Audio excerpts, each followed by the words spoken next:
So, welcome back to the Rebranding Middle Age podcast. I'm Krista. I offer my work as a writer, grief and trauma-informed mind-body coach, and joyful living educator. I do have a guest with me here today for the final season or final episode of 2024. But first, I want you to know that registration for winter session of the Brave and Beautiful community is open. There are currently 10 spaces available in case you want to reserve one of them. And tomorrow, as we air, is the final day to get the early registration bonus, the New Year goal setting session for free. That'll be on January 3rd. And it's kind of a full day affair. So the winter session begins on January 13th. And the growth focus for this session will be replacing shame with self-compassion, no longer allowing your moods or other people's moods and emotions to dictate your behavior. We'll work on that. And how to allow joy and pain to coexist in your body and life. So Amy is my guest today. Amy J. Brown is a writer, mentor, and co-host of the podcast Take Heart. She is the author of the book, The Other Side of Special, Navigating the Messy, Emotional, and Joy-Filled Life of a Special Needs Mom. She has a master's degree in spiritual formation and leadership. She shares honestly about adoption and parenting children with mental health issues and trauma, and she is the mother of 6 children. She and her husband live in Michigan, and you can find more about her on her website, amyjbrown.com. And of course, I'll share that link in the show notes. Welcome, Amy.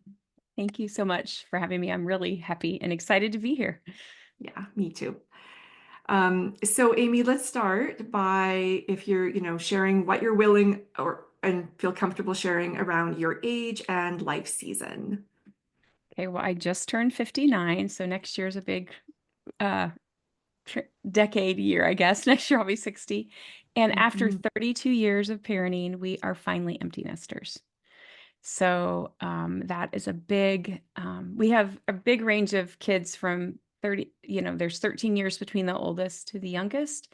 We have 3 bio kids and 3 adoptive kids. So there's always been some form of child in this house for a really long time. So we That's a are big now, deal. yeah, it's a big deal. So we are now without kids at home. It has been, I don't know how long that'll last, but for now we are enjoying that space. Yeah. Before we started recording, I said, yeah, like I'm an empty nest as well and loving it.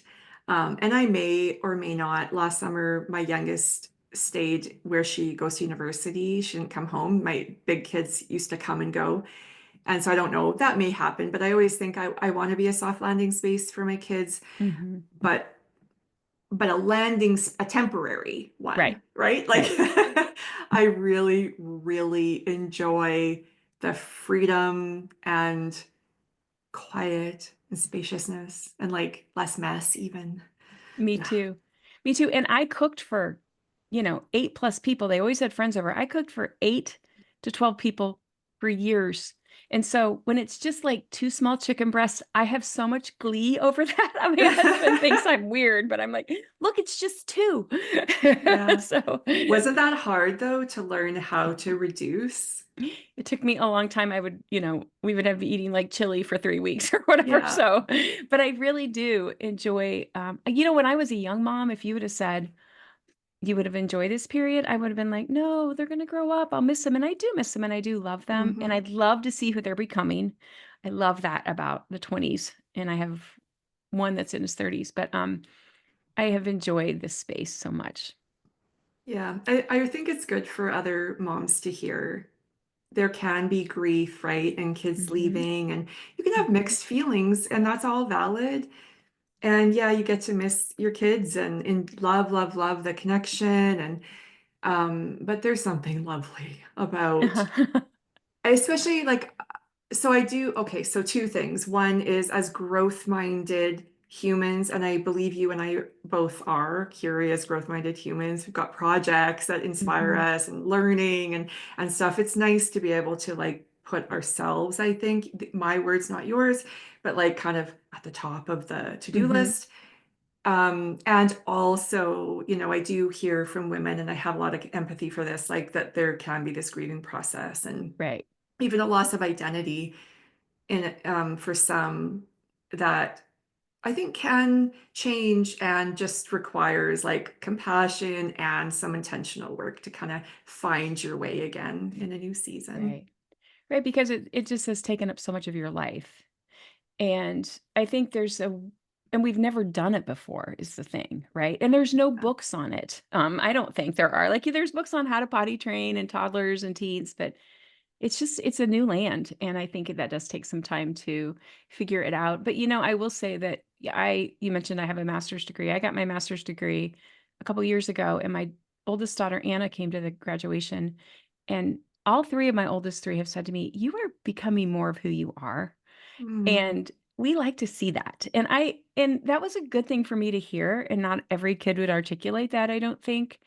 But there is that little bit of you that says, I'm doing my work that I feel like I've been put into the world to do at this phase in my life, but they call and should I, like how much do I go to rescue or how much do I go help? And figuring that out, I think is the tricky part. So I think them mhm. telling me that kind of took away some of that expectation on myself that I always needed to be available for them. That's really nice. Hmm. Yeah. Um, I think I only told this to my current therapist, but I can never remember if I said this on air before. But just in the past few months, so I do my circle of impact exercise and I review it a couple times a year. And just in the most recent time, like a few months ago, I moved my kids. I have to whisper so they don't know. I moved them out of that first circle into the next circle and literally like to feel like, what does this feel like in my body? Like, Mhm. what's coming up for me? Because it's been a season of learning how to parent adults, learning how to not fix, learning how to not be, because of trauma, like hyper vigilant or like fearful. Like there, I've had a hard time with my youngest separating like what's normal 19-year-old angst versus like she's going to die thoughts. Mhm. Like it's like Mhm. there's some real work there. And I work with some other mothers who have lost children and it's a thing, you know. Right. So anyway, just this sort of new season of parenting. And yeah, and I've just like been realizing like actually I think it's time to really put myself first and see what does that feel like? What does that mean? You know, there's no one size fits all or whatever, but yeah, it was a big deal for me. That is a big deal. Good for you. Yeah, I remember when we were writing the book, I co-wrote the book with 2 other women, and my oldest called me. He's a big, old external processor, and I would looked at it, I saw his name, and it was the first time I went, "I'm not picking up," because most of the time he just needs to externally process. He doesn't It's not a big crisis. And it felt weird, but then it felt good. Like, "Okay, yeah, this is my work, and I'll call him later." And by the time I got to him, he had already called his sister or talked to somebody else and didn't need me. But Yeah. it's that tricky, like I said, there's no, roadmap, and each kid's different. And so Yeah. that tricky, when do I let go? When do I, speak? I kinda have a couple rules for parenting adults. I never give advice, ever, unless asked. And Dave and I always say we keep our welcome mat out and our mouth quiet. So we just Mm, try really hard to do that. And yeah. yeah, and so I will say sometimes, what do you need from me? Do you need me to give you my 2 cents worth, or do you just need me to listen? Because boy, it's so hard when they first call you when they're living outside your home and everything seems like so big. Now, obviously, if you've got kids with, some significant issues where they need help mentally or whatever, you need to help facilitate that. But that has Yeah. been such a learning curve for me. Yeah. Yeah. So wise, Amy. But yeah, with my oldest, it's a non-issue, but the youngest, our relationship was a little different because she's had some really big needs Mhm. and challenges. But she's been at school, university now for a year and a half, and it's a practice. It's not hard. But occasionally I've texted something and then just like had to follow up within 30 Yeah. seconds and say, if you want me to, if this is Right. helpful, like just like medical stuff or whatever, but just remembering like, yeah, she hasn't asked you to jump in. Mhm. Um, and also like I want her to keep trusting her own capacity. Right. And she's doing an amazing job at that. But yeah, it's that stepping back and honoring their Right. independence, I guess, as well. I will say, now I don't think this is true for every kid, but some of my kids have said, because you don't say anything, we feel like we can tell you stuff. And they tell me stuff sometimes I'm like, I did not need to hear that. But I say things like, tell me more, because I feel like they can come to me. I don't Yeah. do that perfectly. Let me say, there are times that I probably say what I shouldn't say, but kind of giving them that space, I think does, like I said, I like to see who they're becoming. I Hmm. think they need that space to figure that out. And then like a landing space with us as parents, not to stay forever, but just to bounce back out. I think being able to, if I was always speaking into their ear about what I think they should be doing, I don't think they would come to me and tell me things that they Yeah. do. Yeah. Great point. Yeah. My parents were not advice givers for the most part. My dad made a couple comments here and there, um, that I didn't appreciate. Yeah. But my mom was definitely not an advice giver. I'm really grateful for their Yeah. stance. I read a quote that said unsolicited advice is taken as criticism. Oh, And okay. I really took that to heart. And the other thing I took to heart is I remember my oldest saying to me, sometimes when I come home, you guys talk to me like I'm 17-year-old Davis, not 28-year-old Davis. And it occurred to me, oh, I am the expert on Davis up until he turned 18. That I haven't lived with him since then. So I don't like I know him and I love him and we're close, but I'm not like it occurred to me, oh, am I doing that with my other kids? Because that's what we know of them, right? That Right. when they lived with us. So he's very articulate on his needs and he's the oldest. So he always is the one that the first one you're always like, okay, here's the one I'm trying to figure this out on. So Yeah. I've thought about that a lot too, as kids have come back and forth and talked to me like, okay, yeah, I knew you at 9 and 10 and I raised you, but you're a different person with people I don't even know that you work with and all the things. And I think Yeah. it's once again us taking ourselves a step back, not just for them, but for ourselves. Yeah. And I mean, honestly, what's coming to mind is how, as adults, we can go back into old familial patterns when we visit our parents or siblings as well, and how that's never a good thing. Mm-mm, mm-mm, And how we have to also keep honoring like that we have become and we are becoming and we're not that same person and we can like anyway there's work there sometimes to do as well. um yeah, yeah, that's really good.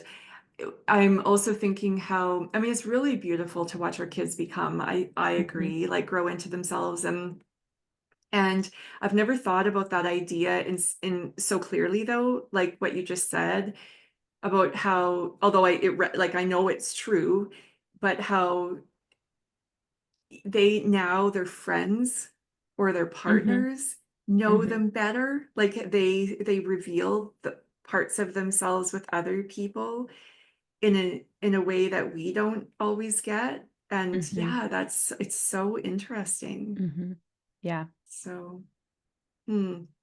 So, we haven't even gotten off my little first talking point, but I didn't write this in the notes, Amy, but I'm curious if I'm just curious about your thoughts and experience around marriage in this season, empty nest.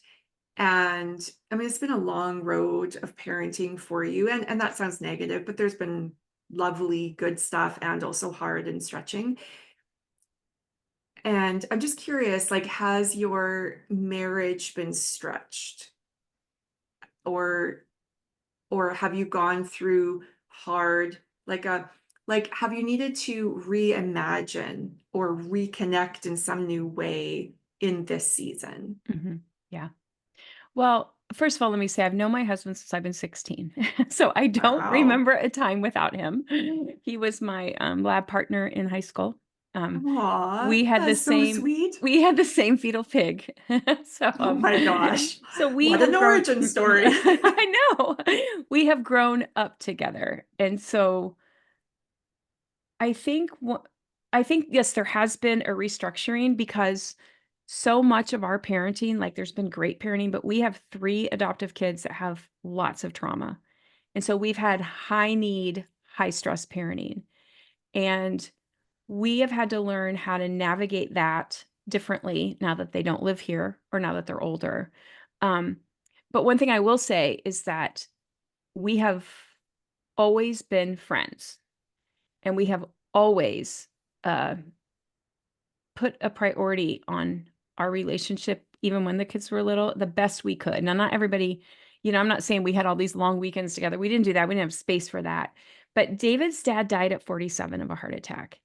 And there was something about that experience that made us go, he has bad genetics. Like, you know, we're going to do everything we can to keep him healthy, but we just don't know how long we have. And my sister died at 37 of cancer. So we have had these early death experiences that made us go, we have to make the most of the time we have in case, because we're going to be I'm going to be 60 and we finally are now having kids out of the house. Of course, when you're 30, 60 sounds really old. But so one thing I think that we did is we really tried our best, even with all the kid drama, to kind of have some anchors of time together. And we had to really work hard to make that happen. I'm talking like date night sometimes just 15, 20 minutes back in our bedroom just to talk, right? Because Yeah. there's a lot coming at us.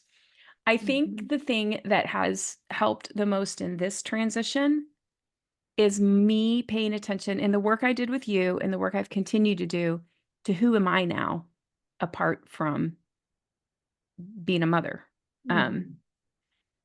I think so I don't have this idea when the kids leave that all my attention's on David now because we're finally just home together. I have my own life, I guess is what I'm saying, that has Yeah. helped me be more independent. And not that I wasn't independent before. My husband has a really busy job. Did most of the parenting. He's always been a great support, but I was the main caregiver.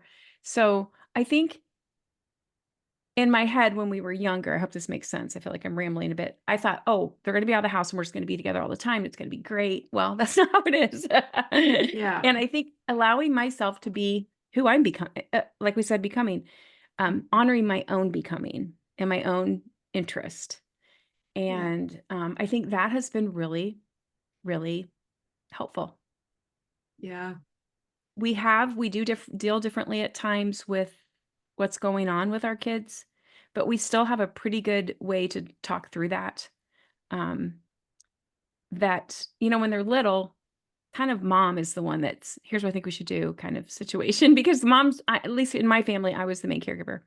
But as the kids have gotten older and we're working through things with them, it's a little bit more of a give and take than it used to be because I think we both have more space. Dave has more space too to uh, um, think about what they need and how we can support them and not just co-op to me. So that's been Right. a kind of a freedom for us too. I feel like we had strong foundation, but we needed a renovation a little bit of just, like when kids leave the house and dogs leave the house and your walls look kind of scuffed up. And so I feel like we have Oh tried. yeah. Yeah. Been renovating my house for 2 years. So we've tried to find things to do that we like to do together. We've really just are really grateful for the time we have, honestly. And I think that early experience of death for both of us kind of made us think that way. Like, we don't know how much time we have, so let's, you know, focus on the things that help us become better together and separately. Does that answer your question? Yep. Thank you. Yeah. Hmm. Okay. One thing that I really, really love right now is my husband has his own unique, just for him, relationship with each of our girls. Mhm. And for all of the younger parenting years, I was the first person that anybody goes to, and there was always like a lineup, and he always felt he was at the back of the line, Mhm. and that I was just, like, people needed me all the time. Mhm. Mhm. Um, And I really, really love that he has his own relationship and he calls them and they talk about things and yeah, it just makes me really happy. Yeah, I love that too, and I wanna say something about that. Well, first of all, my son Davis called me a couple weeks ago and he's like, "Mom, you were gone." And I called dad. The backup quarterback came in and he did a great job. That's the way he said it. But I will say that I want to go back to when you and I started working together when I started grad school and was writing a book. And so I had so much on my plate that I had to step back and say to David, at this point, we only had two kids at home. Um, I can't do the things I've always done. And that was really hard for me to Hmm. do. And you helped me talk through that as part of the boundary work we did. And you helped me come up with some hard and fast boundaries that weren't, because, it's making a big random. You got to have specific things. You taught me how to make specific boundaries so I wouldn't, because you can't think of every situation, right? Right, that Hmm. you might need a boundary for. And so that was so helpful to me, and I think that kind of helped cement that relationship even more with the kids because I was not available, and I chose not to be available for a lot Hmm. of things, and he had to step up. We jokingly called him the primary parent, and, the first time he was primary parent, even the school called him. He took one of the kids to the doctor. Now, he's a doctor himself, so he should know better. He was like, "This is too long. Why do I have to wait so long?" I was just like, "Welcome to primary parent." Yeah. But the Uh-huh. point Yeah, but the and point is doctors. yeah, yeah, but the point is, you helped me. Like, I don't know if I would have made that transition well if you had not helped me with that, because I Oh, think I would that's have still great. tried to do all the things that I had already been doing and then add grad school and writing a book, and that Yeah. would have probably run me into the ground, honestly. So Yeah. So let's transition. I want to talk more then about your experience. So you hired me first as a coach. And then you joined my Brave and Beautiful community for Mhm, a year, and that's just ending now. mhm, Um, but just before we go into that, um, one of the things that for sure I see in every single person, parent or not, like a lot of the people I work with, probably a third they're not parents mhm, and by choice for the most part, which I celebrate because mhm. I think it's wise to make that Mhm. choice. And but as we're becoming, because I care a lot about women, like supporting women in really growing into our true selves, but that includes growing into our gifting and our bravery Mhm, and our wisdom and bringing our gifts to the world. And there's a lot of work in that, and some of it is like one important thread of that at least is this decision that you just described to let ourselves create space and honor that space to do the things that light us up, which inevitably means needing boundaries, needing to mhm, communicate that, and letting other people be responsible for their own emotional response. mhm, Um, I just wanted to say that out loud, really, just for mhm. anybody listening. It's like it's Right. part of the work, it's separate from parenthood, because no matter what, as women, well, in my circle at least, there's always boundary work. Always, always, always, always Mhm, boundary work.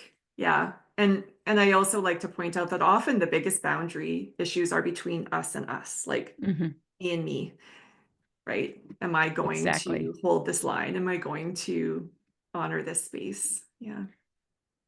Okay, Right. so Amy, so yeah, so we met through coaching and then the B&B. And like I said, like you were one of the people who quietly listened in the background. I don't think you ever joined a call live, and there are other members who have been there for years. You know Mhm. what? Okay, this total rabbit trail or side note. One member was with me from the very beginning, 2019. She's going to leave now. We're in our sixth year of the B, Wow. and she's been there the whole time. Like Mhm, it's been amazing the amount of life that we have navigated together in, mhm, and she also coached with me, but like Anyways, I just think that's really cool. But I want to say this out because some people do assume that if they can't join the live calls, that there's no point. And it's not true. Like it is true for some people. Some people, if you're coming primarily to meet people and build friendships or connection, then it is important to be showing up and, Hmm. for Hmm. live calls. But many people really are kind of lurkers, or they're listening at their own pace, engaging with the work at their own pace and with their own capacity, and receiving value. Like it's like Hmm. great value. So yeah. But I don't even remember what I asked you to share. But yeah, okay. So I asked you if you'd offer a few life-giving things that you're taking away from our work together. Yeah, definitely. Well, I was thinking about when we started. We started in July of 2022, and I was with you for 18 months, and then I've been with the B&B community for a year. So when we started, I I felt like I was just a head and no body. I think I said like I could write you, I'm a writer, I'm a thinker. I could write like a game plan on how I'm going to allow space in my life, but I could not for the life of me make it be embodied. I just couldn't Mm, do it. I knew like the right things to say and I thought those things, but I couldn't make them come into my body. And so I think when we first started working together, you kept saying to me the word, you need to be felt safety. And I mm, kept thinking, what does she mean? Because like I don't feel unsafe. And it took me a long time to understand that my body had been going like this little energizer body bunny for so long, doing all the things, putting out all the fires that I didn't know any other way to be. mhm. Um, and I remember the first time we met, you said to me, "Well, we're gonna do this thing, and you're gonna tell me where you feel it your body." I had no clue. I said, Mhm. "Nowhere." And being the overachiever I am, I also remember this. You gave me homework, and I asked you, "How many hours a day should I do it?" And you were like, "Calm down."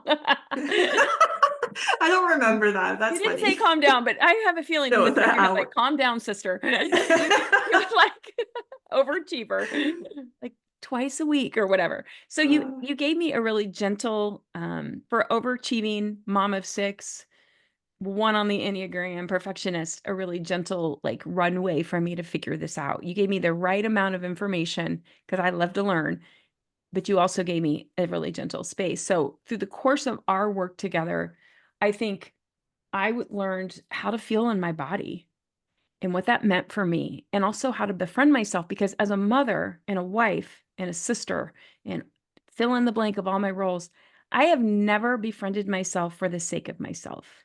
I may go, I'm getting up at 5 to run every day because it makes me have more energy and a better mom and healthy, or whatever, the habit. To the idea of befriending myself was like, I didn't even know I could do that, honestly. And I didn't mhm. know what that looked like. And a lot of my attempts were me doing it the old way. And you'd Mhm. very gently point out um, a different way, a different path. So working with you, and I mean, I could go on forever. I will say one little thing is whenever you would say a sentence and I'd be like, oh, that's not true. I knew right when you'd hit a nerve. Like, Mm, and I would always wait the next day and go, she's exactly right. Inwardly, I'd say that's not true. But yeah. I would say that you just gave me the space, and you do a really good job of honoring, at least I'm sure you do this with all your clients, who I was and how I was wired, and I appreciated that. And then once again, we worked together for like a year and a half, and really a lot. I could talk a lot about the things that you helped me with. But then I decided to join the community, and I did not ever get on, like you said, I never got on a call. But I will say I learned so much still because the work we had already done, I got to see it embodied in other people, and I got to hear other people's take on what they were working through. And that just, even though I wasn't like on screen talking to those people, hearing other people's stories and seeing how it was all playing out the things I was working on. And then we may have in completely different circumstances. It just really helped kind of even cement more what Mhm. the work I did with you. And as we all know, it's not like I'm done now and I never have to work on myself again. It's a constant Oh thing. yeah. But Mhm. I feel like a lot of those tools you gave me too are things I can come back to, and look at again and So super helpful work for me. I appreciate it. Thank you, Krista. Oh, thanks for sharing that, Amy. That's helpful for me to hear too. And it's been really fun for me to see, like I said, this is my business is 10 years old, but the B&B community is in its 6th year. We're like 5.5 years in, say, but I learn and grow, of course, as I do the work. But even like really feeling confident now saying like there is something special about hearing other people share how they're practicing and like different ideas and different examples. Because Mhm. if it's just me, like there's value in that, but like I'm wired one way and you may be wired quite differently. And so um yeah, just hearing the ideas, I think there's Mhm. that lovely and just the connection and also so just being able to speak more confidently to that, like there is tremendous value in that sort of group mentoring process and experience. But also I'm a strong introvert and I don't have high social needs. In fact, I have very, very low social needs, but I do crave deep connection.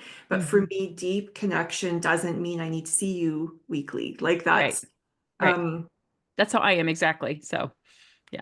yeah, and a highly sensitive human. Mhm. And, I'm happy in my house. Like when people talk about make a big deal out of like, not like a staycation, staying at home. I'm like, yeah, that's my life. Like, I don't know what you're talking about.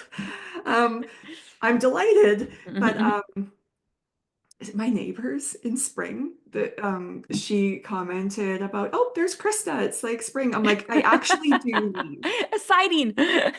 Yeah, there was a sighting. It's like Yeti. It's like I go to Pilates, I go to walks in the woods, but Mhm. like I'm just, yeah. I was Um, just okay. I was gonna say I don't mean to interrupt. I was just at a retreat for my grad school. Well, it was a retreat, but also a lot of my grad school cohort was there, 36 people.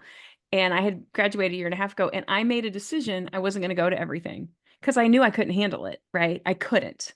And so it was funny because when they would see me, it's like a celebrity sighting. There's Amy. Like it was kind of like, well, I've created a demand for me now because I'm not at that's everything. funny. Yeah. Yeah. Hot demand.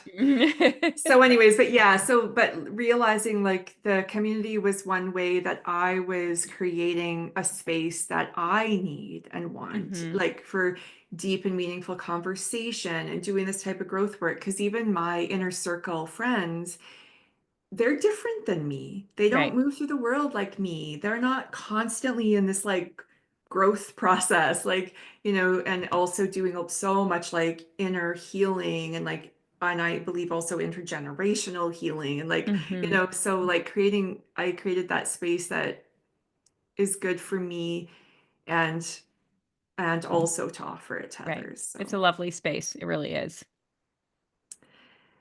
so let's talk about being an Enneagram 1, shall we? Yes. So I'll tie to you. I'm an Enneagram 1, as you know. Hmm. And I was thinking though that like we have some commonalities because of that. And just sort of a little refresher. I've touched on this many, many times, but I don't believe that our Enneagram type is who we are. I believe it's Hmm. how we learned how to get our needs met in the world or even feel safe in relationship or in the world. And that the Enneagram is one tool for those who are interested that can actually bring tremendous freedom, right? Because it reveals how we learn to get our needs met. It makes so much sense. It also can feel confronting and emotional at first and vulnerable, but then it shows us a pathway to freedom. And I don't think it does all the work for us, but it like can give you a like almost hold up a lantern to this like pathway where we start to understand who we really are and help us to see some new options for our behavioral patterns, etc. And that's what feels important to me because like Yes. what I really never want is for people to say, oh, I'm an Enneagram 1, this is just who I am. It's like Hmm. I mean that's a Right. great way to just keep recreating the same old issues, but Okay, but Amy, you and I are different in that you're a way higher achiever, I think, than me. Oh, Now, yes, I am. yeah. And so so anyway, so we can talk about that. But I mean the Enneagram has a lot of complexity around it. But I will say that you do present in some ways as a three with that like high achiever, but I know you're a one, but like there is that like high achiever part of you. Mhm. Anyway, that wasn't a question, but first I'll just see if you wanted to say anything about that. Well, I wondered about this before because I am a one. I will say that. But I also wonder, and I don't know if you can answer this, but like how much of that high achieving for me is probably childhood trauma. Um, I, I, and this is something you and I worked on actually. I'm a second born by first born by default. My sister Angie died. I've had two sisters die of cancer. My sister Angie died when she was 5 and I was 3. And so I lived in a house with grieving parents. And when you're the kid that's, um, as a little kid, I just remember always being like, I got to make mom happy. I have to do these things. Um, I remember having very, never explicitly told me, you know, ever. So I'm not saying my parents said this, Mm-hmm. that this kid, Angie was a good girl, and whenever I do anything bad, I'd think, oh, Angie wouldn't have done that because she was really talked about very highly because she's a little kid and she died of leukemia. So part of that responsibility for me, that high achieving, I think came from the start of that, Mm-hmm. of always feeling like I had to make up for the other sibling. Um, and then as we've talked in our work together, being a highly responsible person within my family of origin because my parents didn't have a lot of money. They would often ask me to go ask my grandparents for money. Like there was a lot put on me at a young age. And so part of me wonders, I'm wired, I'm a one, but how much of that achieving, what would I be if I hadn't had that? Like, you know what I mean? So Mm-hmm. that's part of, I think, my achieving. And one thing that you really helped me do, I remember you said to me one day, is one of your core values responsibility? And I went, no, I just have always had to be the responsible one. And that was like life changing for me to figure out that I have the core value of integrity. I will always act with integrity, but I Mm-hmm. don't always have to be responsible. And I think it took me a while to figure that out. So Mm-hmm. some of that high achieving is starting to not be so prevalent in me because I think it was driven by that responsibility of I'm the first person in my family to go to college. I'm all these things. And I think learning, like, wait a minute, you were equating what you were doing with being a responsible person. Always the one that hits it out of the park. My friend Amy said to me once, you always go up to the plate and hit it out of the park. You never bench yourself. And I thought, huh, I do.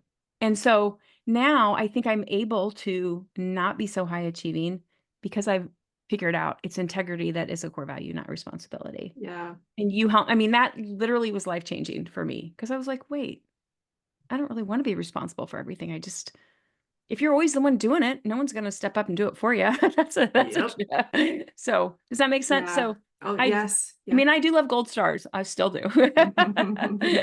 But, I'm learning that's part of the work of becoming a healthier person is saying, "Okay, What's your this." other top two value, or like, do you know your top two values? Because we do that Yes. work in the B&B We often. did. We did. It's integrity. It is presence or slash connection. I very much value being present to whoever I'm with and present to myself. And that turned to not just present to you or my kids, but present to me. Mm. So presence. And the other one is beauty. I love beauty and Mhm. delight in things in my world. And at first I'm like, well, that's not a I kind of played around with a lot of words, but beauty to me is not just a beautiful vista. It is, to me, beauty seems like being who you are, the most of who you are, and experiencing life as the most of who you are. And some of that is, I love beautiful places. I love the woods. I love a beautiful artwork, a beautiful story, a beautiful song. I think there's something in that beauty that speaks to me and who I am. And I think all your core values kind of speak to who you are. It Yeah. makes you feel more like yourself. So, Yeah. That one I kind of took me a while to get to. I had all kinds of other words around it, but I'm pretty much settled on that. Love it. As Yeah, yeah. as knowing our core values allows us to embody them or walk them out, Hmm. and really is so incredibly helpful. And I say this lots because I feel like it's almost a buzzword, so people might just dismiss it. It's like, no, really, like it can, Hmm. like as It somebody can. who's always struggled with anxiety really intensely, and it's like it puts blinders on, it Hmm. quiets the noise so I can just attend to what is most important and Hmm. not feel. And also as an Enneagram one, where you want to get it right, you want to be Hmm. good, you want to like, it's just so big and distracting that it's like I need things that help me like narrow my focus. Right. And yeah, so I love that you brought up the trauma, because absolutely, like early childhood trauma for sure changes your, well, it really highly influences how you learn to get your needs met and feel safe in the Hmm. world and in your Hmm. family of origin. Um, but I did want to say, like for me, at a really young age, adopting kids who, like two of my siblings came with very traumatic backgrounds and brought a lot of chaos into our home. I was 10 years old when they joined us.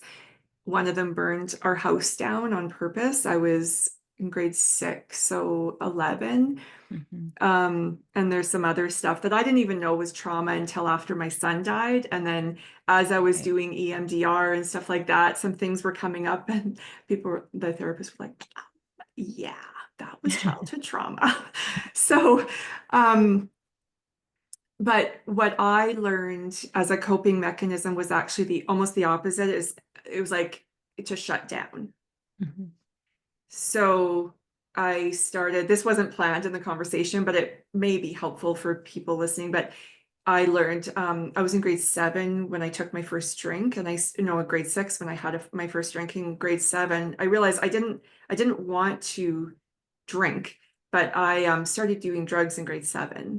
because to calm the anxiety in me. And and then, a lot of other stuff, but that was my, and also just I grew up in a home where I knew about the suffering in the world. Like we're Right. just always so hyper aware Right. of the suffering. And because my parents cared deeply, they were walking out their values and they were pouring out for people. And so, but as a little highly sensitive human, I nobody ever taught me what to do with the suffering. Like I knew Right. they were doing practical things, but I was just 10. So yeah, so it's interesting how we learn these protective mechanisms really young. Right. And I wonder too, when you say that story, it makes me think, first of all, I remember you telling me that, and I have kids that have high trauma and have had really challenging behavior. CPS has been here, police, all kinds of things. And I think sometimes the siblings of kids like that are, and especially sensitive kids, are told, kind of just stay here in this holding pattern because these are the kids with trauma, right? Yeah. And I Hmm. remember very early thinking, well, get it together, other kids, because these kids came from trauma, and then going, no, no, no, I never say that out loud. I can't say that to them because they Yeah. didn't choose this. And Yeah. my bio kids did not choose this. Yeah. Um, and that we can't just, like, that comparative suffering. Yes, their adoptive siblings came from a lot more trauma, but that doesn't mean that they just have to be quiet and take whatever happens, is, I guess, my Yeah. point. So trying to understand that as a mother of both bio kids and adoptive kids was a very early lesson for me. And when I tried it with the women I work with, say, you have to think about the other siblings, right? Yeah. But that's a The hard, quiet ones fall through the cracks. And right. And I that think is, yeah. that is so true. And I think for me, being a really sensitive, highly sensitive person, I can feel all the emotion in the room. So my mom and dad grieving, rightly so, a 5-year-old, losing a 5-year-old and at their young age. And I just absorbed all that and wanted to make it better.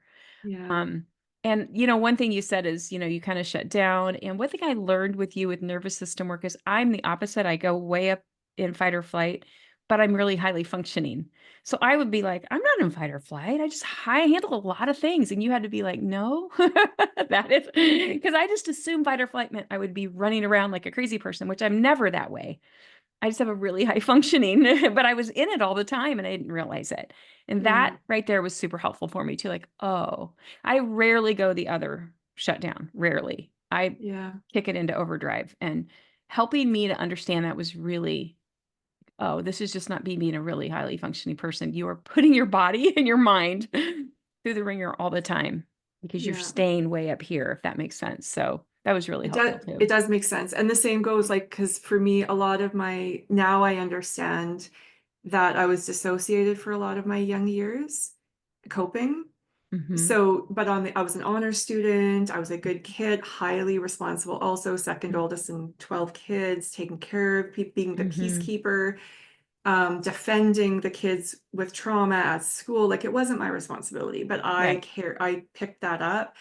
And like my parents never said out loud ever that, oh, you don't get to have needs. But I did pick that up, that I didn't get to have needs Right. because other people had bigger needs. So it is really helpful, even at 53 and 59, right, to be Mhm. unpacking and witnessing and seeing these roots of our patterns so that we can bring compassion to them and do whatever reparative work is needed so that we can walk in freedom. Like, and freedom Right. is one of my top two values. Mhm. So, felt like there was, yeah. So just to say, like, sometimes even when we're thinking about nervous system work or how, whatever language somebody is using, but like we can be in one of these states and yet we have to challenge our automatic assumptions because it doesn't always look like you think it's going to look. So, yeah. And so I do feel like we need to also watch out for the quiet kids, the Yeah, good kids, the definitely. high performing kids, and check in with them. And Right. yeah. And back to what you said about, noticing, like I didn't notice in my body what it felt like. Now I know exactly what it feels like. And there are times I'm feeling it's a chest pressure for me. I remember I was going to babysit these two little boys who I love and adore. And I'm like, why am I feeling that way? And I thought it's because not that you don't love this, you don't love them.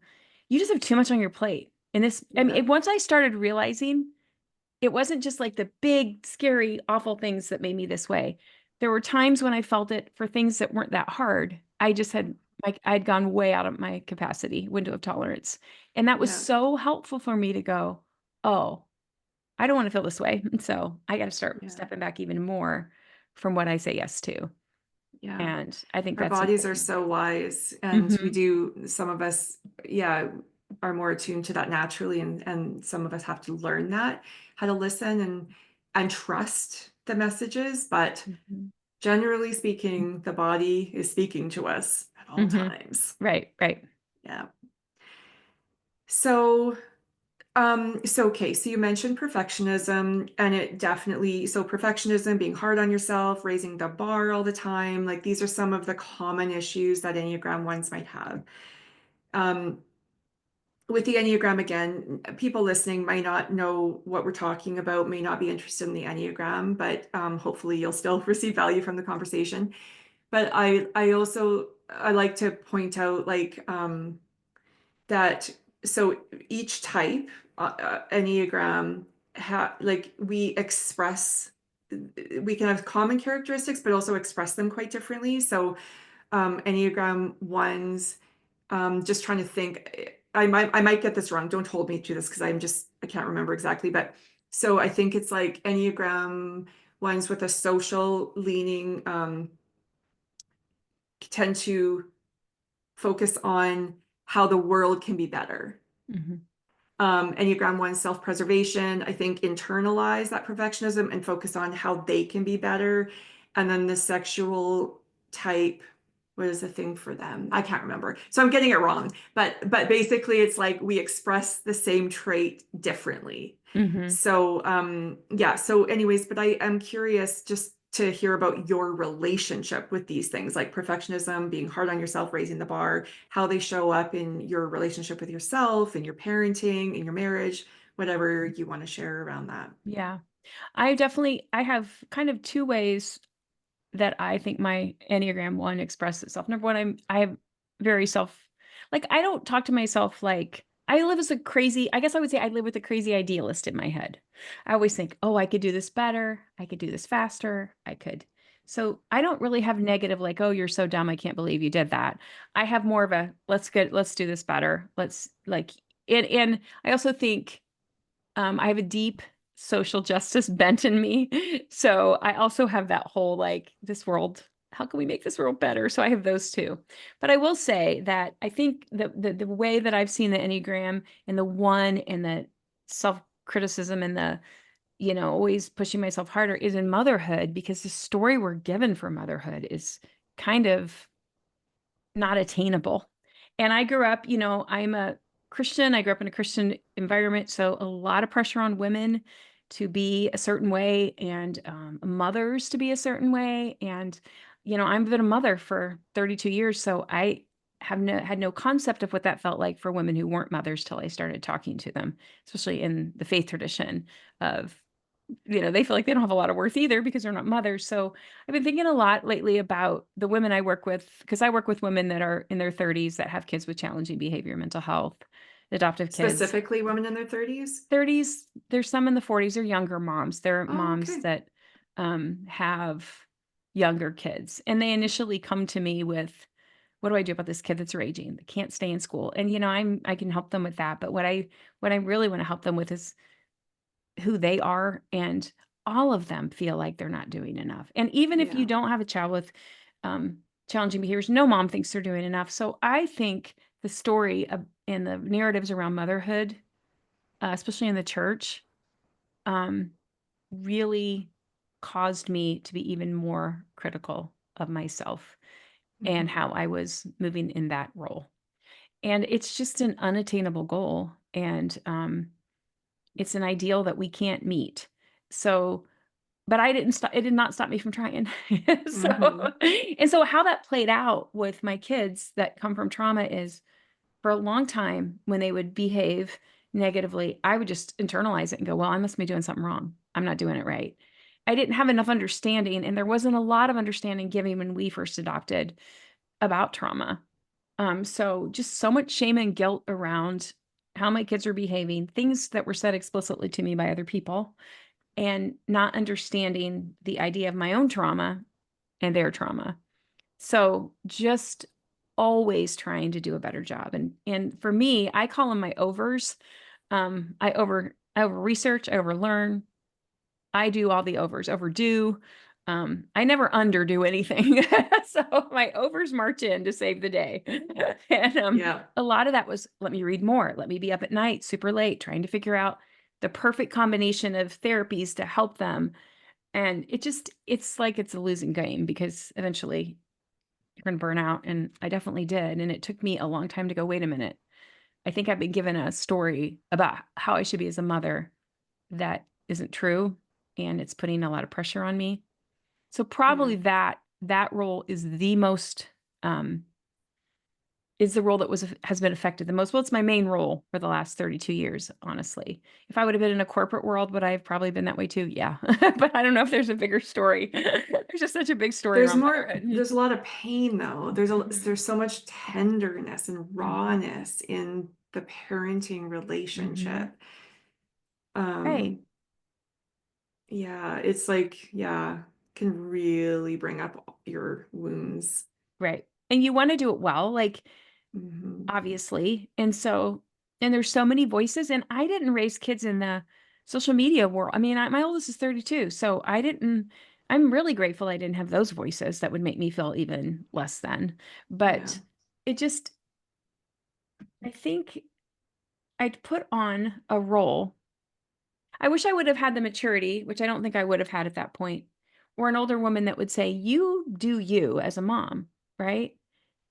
Be who you are as a mother." And I don't think I would have had the confidence to do that in my 30s.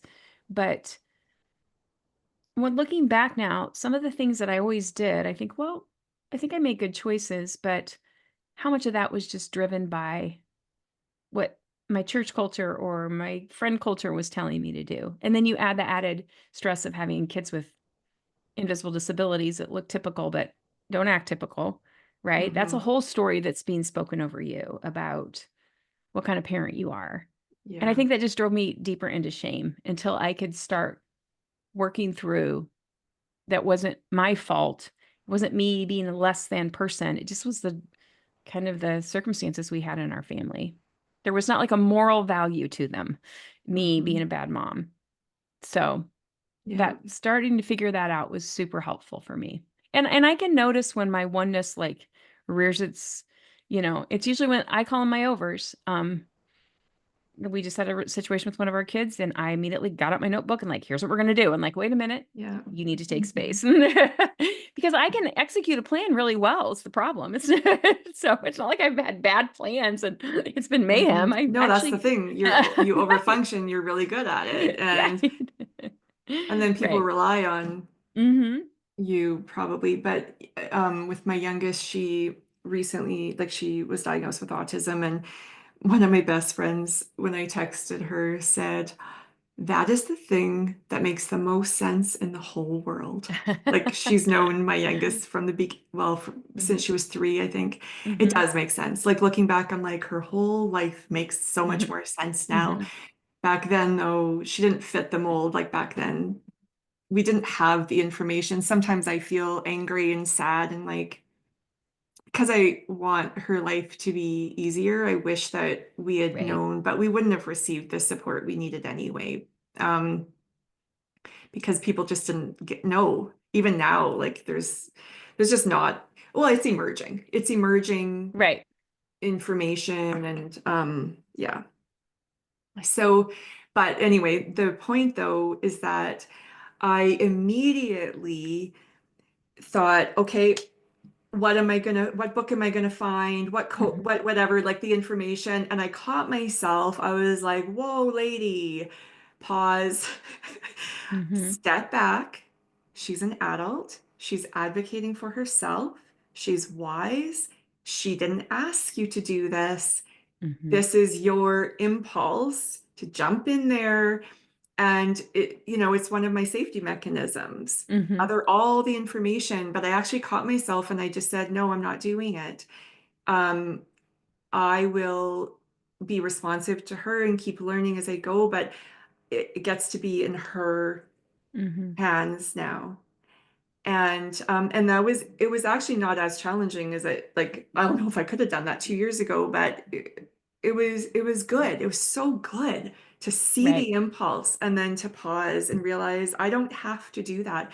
I've worked hard, hard, hard to be an Mhm, excellent parent, um, and keep always learning and advocating and affirming and doing all my work. And now I get to kind of like mhm. exhale and let them take charge of their lives. Mhm. And I love that you use the word emerging because I think when something like that happens with our kids, we're like, we got to get on it right now. And I think if we just take a step back, a lot of stuff kind of works itself out or it emerges and then you can step in when you need to. But I think there's this idea as parents, as moms, we got to solve it, we got to fix it now. At least it has been Hmm. for me for years. And most things are not that emergent and they kind of develop into what they are.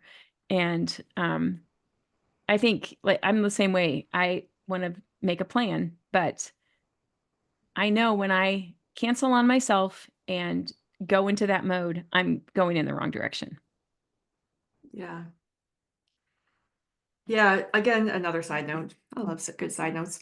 I was thinking of you though, because like I still haven't written my first book, and it's been years I've been under contract, and and it's okay because like Mhm, the trauma journey, grief journey, like it's just like so much less predictable and harder and deeper and wider than I ever could have known. So, but I know that there's a component to it, like I said, of moving my children into that outer, like not being in the mhm, first mhm, concentric circle in my circle of impact is like symbolic also because I'm like, can I do this? Can I prioritize? Because a book is extra, like right. on top of a business, which helps pay our bills and all the things. and actually is deeply soul satisfying as well. So a book is extra. I don't need to write a book, so it's optional. Um, but I haven't let go of it. So clearly Mhm. there's some, I still want to do it, but I'm worried, like, because when you live in a life where there's just like crises and like Mhm. stuff, and it's like it's hard, there's not much bandwidth Right. for extra. Right. And so part of my feeling my way forward right now is like, what does that look and sound and feel like if I dedicated myself to this space and I really made it happen? Mhm. What, like there's no clear answer right now, but but I was thinking of you anyways, like with you writing your book and stuff. Yeah. And I think what you said there's no clear answer. That's another thing as a one and as a high achiever, like, I'm gonna figure out the answer today. I do think one of I've been the looking for it for a long time, like but I just think there's a 53 years. there's a gentleness to thinking, okay, the answer's gonna come. Um, Yeah. Well, I and some of that too is just like the world operates in a specific way. It's everything's urgent. You should have mhm, done it yesterday. And one of the things that I really truly practice, I'm not saying that I don't struggle with the practice sometimes because I do, but like but I'm committed to this practice is I don't live on anybody else's timeline. right, Not everything right. is urgent. Like why, who cares when you write your first Mhm, book? mhm, Like really, right. that's only ego. Like can it have positive side benefits to your business or blah blah blah? It's like Mhm, sure, but also being healthy has positive side right, benefits to your right, business. right. Like not falling apart has positive side Exactly. benefits. So but like that feeds into an Enneagram One or perfectionist state or mindset or experience too, is like this Western hustle culture. Mhm. Right. And this slow I think of, trusting the slow work of who we're becoming. And writing is slow work. And we don't always want to do it when we have the time for it. Man, writing Yeah. helps me make sense of the world though, for me. And well, I've written in for myself for years because I just how I can parse out what I'm thinking. Um, I think it's such a great practice, but it'll come when it comes. And sometimes I look back and think about when because I co-wrote a book, so I didn't have to write the whole book myself. Um, but all that work and all that time, and in some ways, I was writing grad school papers in ERs because I had a kid that was, self-harming in the ER a lot. And I look back at that now and go, wow, I can't believe I did that. But my book writing, I set time aside for. Grad school writing, I had to do it when I could because of what was going on in our life. But it was a Mhm. great experience, and I'm excited to see what your book's gonna be when the time is right. Yeah, thanks.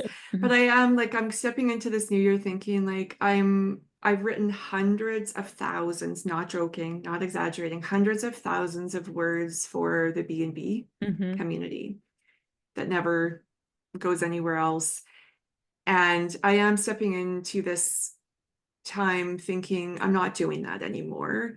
mhm. I love my work, like there's no negative, but it's also been safer to do that. And that's Yeah, good. That is exactly what I needed. And it was an opportunity to bring my gifts to the world and stuff.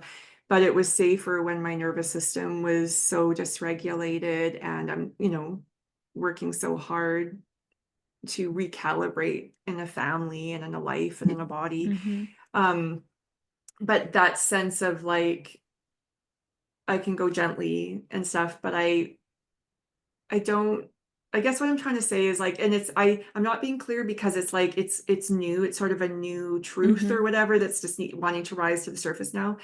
But it's like it's also a bit of a way of hiding. Yeah. It's in now, and it's like you can use some of those words. All you need is 60,000 for a book. You've written Mhm, mhm, hundreds of thousands of words behind the scenes, and now you could take some of those words and mhm, let them go into the world and be imperfect and just be. I think for me, integrity is my other top two values. So integrity and freedom. And that makes book writing hard too, because it's like, but is this the real truth? That like if you have to be Right. so concise, it's like is this truly what you believe? Why? Like there's so much dissection and stuff that's like, well, what if it's the truth today? Yeah, I Like, get that. Right. yeah, I've heard other writers talk about that. Right. And I also think for me, I'll be like, okay, I'm going to write about this. And, maybe there might be an element I'm going to write about, I'll just say trauma. Well, I better read 75 books on trauma before I can Right. write two sentences. I'm not saying I'm the Yes, expert on trauma. I'm going to give you two sentences that goes with my story, but I feel like I need to read all these books. And I get that way too. I hear you. It's, you're saying Yes. the invitation. I have this feeling that there's an invitation that there's some deep work that there's some deep writing that needs to come. After the book was done, I wrote podcast episodes, like there's some deep work and I'm dancing around it a little bit. I don't know what it is. And I think that bugs me because once I know what it is, I can do it. And I know that my invitation in this next year is create more space to do that deep work, whatever that may be. And I don't know what it is, and that bugs me. I want to know what it is. Yeah, So I don't know. It'll that be is interesting. exciting. Yeah. And from like my seasonal living perspective and practice, you're like heading into summer, your second summer, which is Hmm. that creative Hmm. leadership, put your gifts into the world, let yourself shine kind of season. So, Right. I'll be interested to see what it is. So aha. yeah. But Uh-huh. I also have experienced that sometimes there's that in between space that is deeply uncomfortable, this Hmm. sort of waiting and And yeah, I don't want to be like, I'll start to write something. Oh, is this the deep work? Maybe this is it. I need to hop on it. Like, nope. Just be calm, Amy. yeah. I just want to see how we want to wrap up because there's lots. Well, I actually do want to touch on this. So you've used the words perfectionism, you used the word shame. Something that I have observed through the years of my work are that there are certain words that don't do well. Like if I publish a blog post with those in the title, people will not share those or like them. A couple of those words are shame and perfectionism. And I think, I don't know 100%, but I think, I don't even know 70%, but I suspect that people don't identify with those words always. Mhm. And to be honest, even shame was not a thing that I thought I struggled with. And now I realize, oh no, that's shame. Mhm. It's like that deep sense of like you are bad, wrong, or broken, you are inherently flawed, blah, blah, blah. And then parenting, like the child dies, your whole job is keep your child safe and Mhm. alive. Shame. Mhm. Like that, I think we have ideas, perceptions of what this looks like, and so people can't always see that that's the root in their Right. life. Yeah, so I'm wondering, like, do you see that in your work? Yes. Yes, I think there's like almost a caricature of like the perfectionist has to have their dishwasher a certain way and or Which shame. I do, but I don't. But shame is like I remember I think it's Brené Brown that says shame is guilt is when you've done something wrong, shame is when you are that something wrong.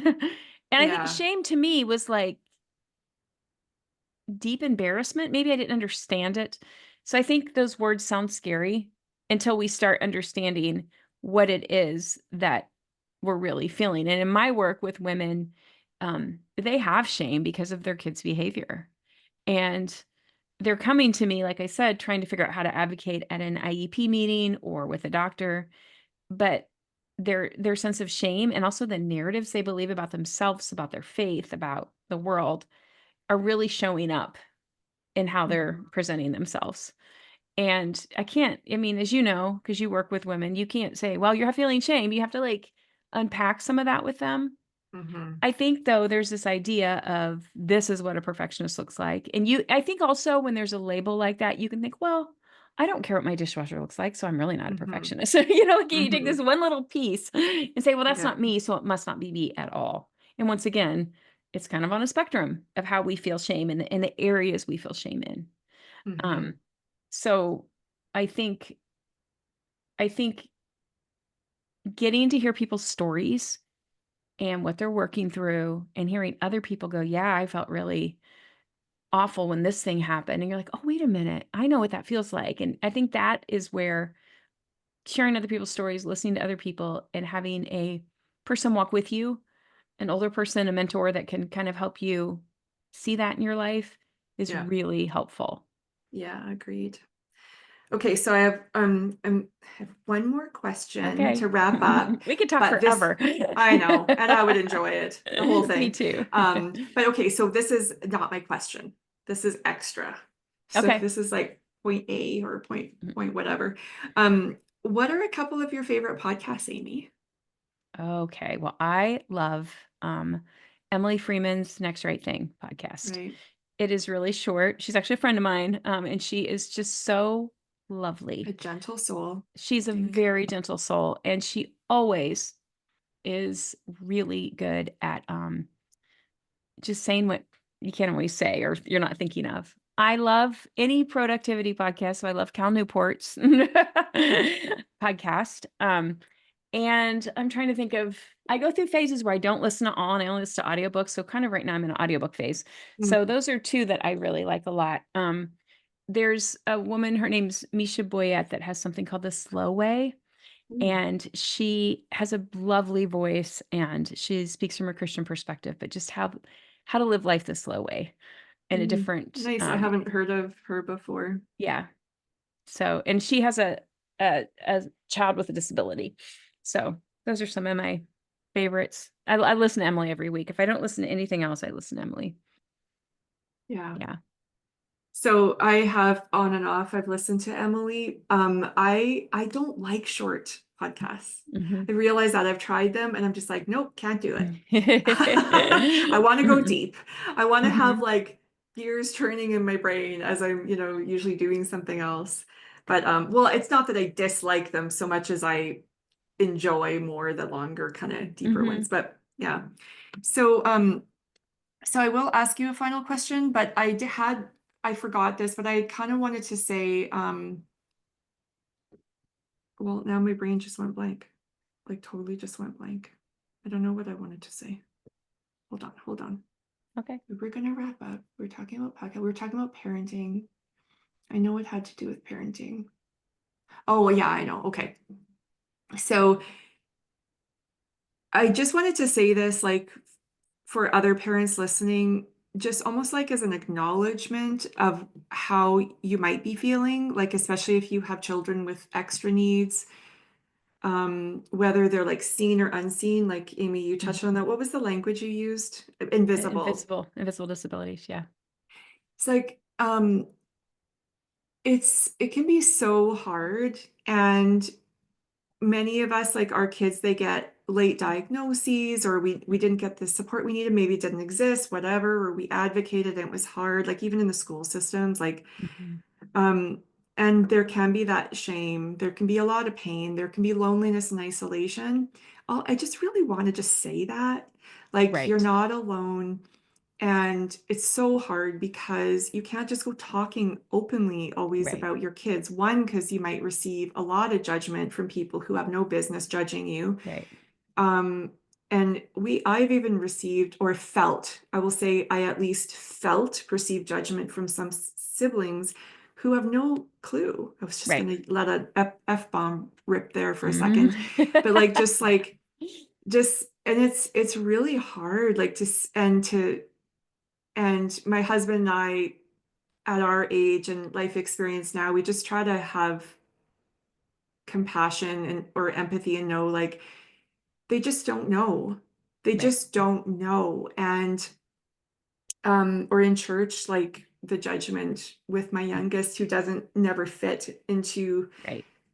the good kid mold, and she's a brilliant, amazing human. And but anyways, yeah, I really just wanted to say that because Mhm. I feel it Right. sometimes, like that sense of like we need these places, and it's a tender thing, like to Right. figure out what are the safe places and who's knowledgeable enough to even deserve our stories. Right. And those are hard to find. And when I work with the women I work with, the first thing I say is there's nothing you can say to me that will shock me or I will Mhm. judge. I believe that Because about you. Yeah. my kids have done it. I've thought it, like all the things.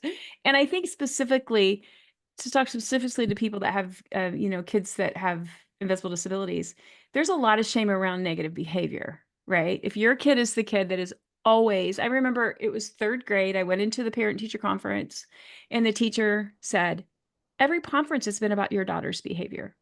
And I just remember thinking, okay, I don't even know where to go from here because I feel so much shame that every Mm, single parent is complaining about her behavior. And we were doing everything we could to try to help her. And we were frustrated. And so that just makes you want to isolate all the more. And so when I work with women, I think one of the benefits is they can say whatever they want to me and they can tell me what their kids have done. And, you know, that's not something you're going to put on the church prayer chain or just talk about at soccer. yeah. You just need to Or on your respect your kids. Facebook feed. Right. Mhm. It's just you're not. And I think too, I would like to think that people mean well, but sometimes, I had a lady at church say to me, "Oh, my kids would never act that way." And I said, "Well, I'm so glad your kids don't come from trauma that my kids have come from." I couldn't Yeah. have said that 10 years ago. I just would have gone home and been mad and had my feelings Yeah. hurt. But, those tools to go. I always say that if a kid has a wheelchair and needs a wheelchair ramp, we don't um, judge that. Right? Yeah. There would be no way I would say to you, "I can't believe you have a wheelchair ramp for your kid." But when we My have kid to do would never need that. right, why do they need that? But, like, when we have to do certain things, like, there's certain things my kids, when they were younger, could not do that every other kid could do because I knew it was gonna dysregulate them. Giving myself and my people I work with the language to go, "This is their wheelchair ramp." You tell that to grandma, to your mother-in-law. This is their wheelchair ramp. And just Yeah. having that even the strength to be able to say that to other people, I don't think that anyone thinks of that because they're just in that shame. I had a mom tell me that her son, I think he was 5, got diagnosed with autism, and her mother-in-law wouldn't give him. He was on some medicine. Her mother-in-law wouldn't give the medicine because she didn't believe it was true. Oh And I'm my. thinking, okay, I'm thinking at my age, like, oh, that's not happening. But I'm my age, and I've had a lot of life experience. I think I would have cowered a little bit at 30 if Mm, my mother-in-law did that. So I don't know. I think helping these women in their becoming and giving yeah. them things to say, I think is super helpful because it's not talked about. It's not a visible disability. So people just assume bad parenting, bad behavior, all the things. So Yeah. I really have a heart for And those moms. yeah, I hear it, Amy. And having worked with you, like you said, in some capacity for a while, like I really trust like sending people your way as Well, well. thank you. So Thank you. yeah. Okay. So let's just wrap up by talking about how you're practicing soul care in this Oh, season. okay. Yeah, I actually have a couple practices that are really important to me. Well, first of all, I have a post-it notice on my desk. I really want to make a home for my own flourishing.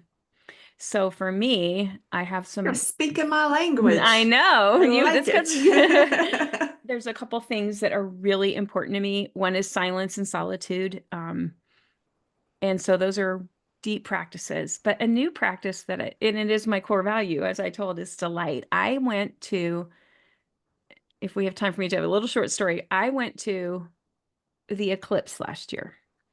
And I just come off a really busy season of travel. I'd been speaking somewhere. I was so busy, and my son asked me to go to the eclipse, and I was like, "Oh, I don't want to go. I'm tired," but I went, and it was the total path of the eclipse. So I was with my oldest son, my third son, both their partners, and somebody else, and it was kind of a pain to get there because we went to rural Indiana. I live in Michigan, and it was the most amazing experience of awe and delight.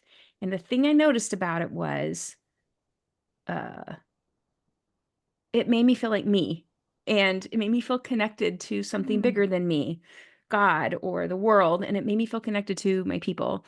And it struck me, just like I said early in the conversation, I didn't know what it felt like to feel fight or flight until you taught me that. That was the moment I'm like, this is what delight feels like. This is Mm, exactly what it feels like. It's not just like a really funny, it's like I feel 100% me and I feel very connected with the world. mm.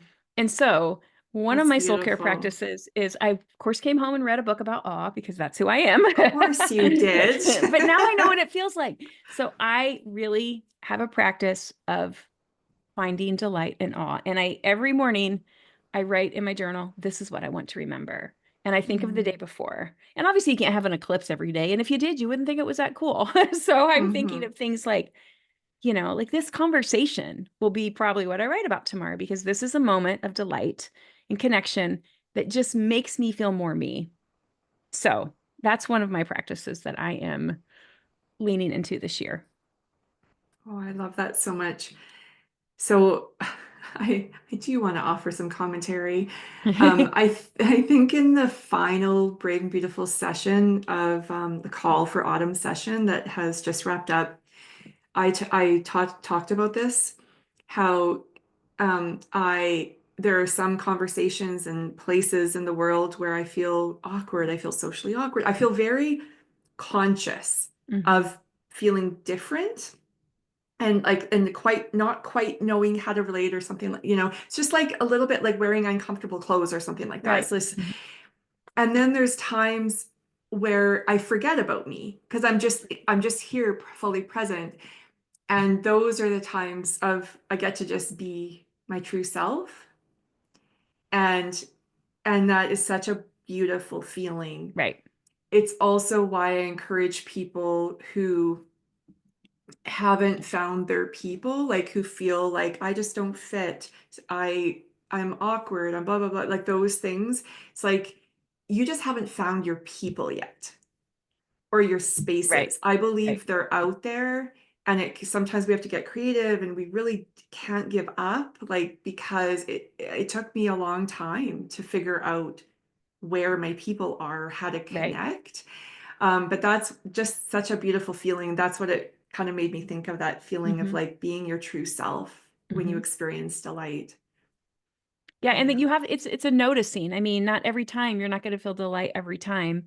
For example, I just thought I wasn't a person who really liked music, but I love live music. I had an opportunity to go to a couple concerts this year, and I thought, I love this. It's so fun. Like I won't listen to music normally because I'm highly sensitive and I don't want a lot of noise. I like quiet. It's just figuring those things out. And I think it's the same with relationships. We have this idea like I'm going to find my BFF and they're going to be my friend forever, but everything's in a phase of life. And I think we have to keep trying. And I know sometimes when you're overwhelmed in life, you think, I don't want to keep trying. But once you get that sweet spot of the right people, it is so worth all that Yeah. trying and finding.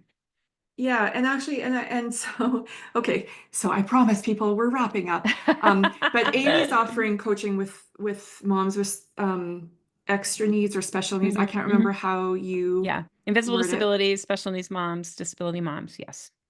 And I work with clients one-on-one and in community. And some people hire me when they need a person, right? Like Hmm. when they need, and actually it gives them an experience of what it feels like to feel safe and to be seen and heard and like in a shame-free environment and stuff. And then but sometimes our shame stories also can say, well, that's I'm paying for you to be there. It's like fair, you are, but that doesn't invalidate the worth and the Right. beauty of the experience any more than like, and I think most of us who offer this type of work, because we're holding space for big Hmm. emotional experiences and stuff, we need our own healing spaces and space holders as well. So we do the same. Hmm. We pay for other people to hold space for Right. us. Like there's no shame in that. Right. It's actually wise and kind Right. to do that for yourself, right? And this isn't a sales pitch at all. It's something that I needed to learn. The very first time I asked for help, I was 40, Hmm. Yeah. and I was forced to, Yeah. because like things were in that a state where it's like I knew I couldn't continue the way things Right. were. Right. So, yeah, I think it's important. I think there shouldn't be a stigma to it, whether you're a yeah, therapist or a coach. You just need somebody to journey with you a little bit and yeah, give you, like you said, space to say what you need to say and be who you need to be. And um, I know you do too. I love journeying with people. I really do. It is a privilege. yeah. I think so too. Yep. All right. Thanks, Amy. Thank you so much. Lovely to Mhm. connect with you. Mhm. And yeah, for everybody else, until next time, make peace with messiness to make space for joy.